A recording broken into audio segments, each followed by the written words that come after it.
How's it going? Today I want to show you how to assemble this office chair. Now this office chair has just a few number of bolts, so it's pretty straightforward. I went ahead and already put on the arms here, so these have a right and left. These are in the upright position. You can pull them down.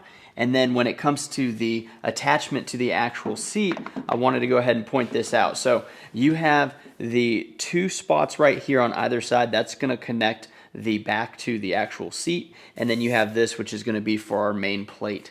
Now whenever you have this, I would put the holes facing you and then get the topper part, like the back piece, and have this hanging off the edge of the table. Now it's going to look like the holes don't line up, but you just have to flex it out just a little bit. So you're going to want to go ahead and get this started on one side first, and once you get the threads kind of slightly in there, you're going to flex over and then get this one too. So this is what I was referring to. You see how the holes don't line up? All you have to do is push this up and out just a little bit. You may have to have somebody help you, or you could possibly get it by yourself.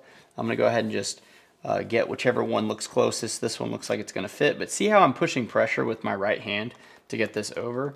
That is something that you may feel like, you know, isn't like just smooth and perfect, but a lot of times you just kind of have to flex it over to get it to fit. And once you tighten this down, it's going to be perfectly fine. But that is definitely going to be probably the most difficult part of this build, is just making sure you get the holes lined up. For our next set, we're going to put the main piece, this bracket right here. Now it's going to be labeled front up top here, and you just want to make sure wherever the front of the seat is, this arrow is facing, and we are going to use the L bolts. These bolts are just going to go in place. You just go ahead and slightly start the threads. You don't have to crank down any one thread bolt before the other. You just want to make sure they're all kind of in there properly, and then you can go back and tighten this up. All right, next we're going to put the legs. So the legs have these nice pieces right here, and you're just going to go ahead and slot them in place. And you can take off this piece here if you want. This is just going to be the cap that goes over. You can pull this off to make it a little bit easier and just put it back on after you're done. You're going to get these smaller bolts here, and these smaller bolts, you pull back the silver piece just a little bit so you don't shove it all the way to the welds right here.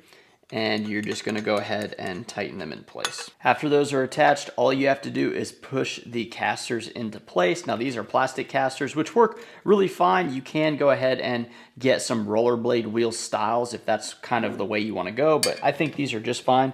And all you have to do is push them in place. If you want to replace them or take them out, you just pull them straight out. Our last piece is going to be this gasket. You just push the bigger part down into the chair wheels area, and then you're just going to set the chair directly on top.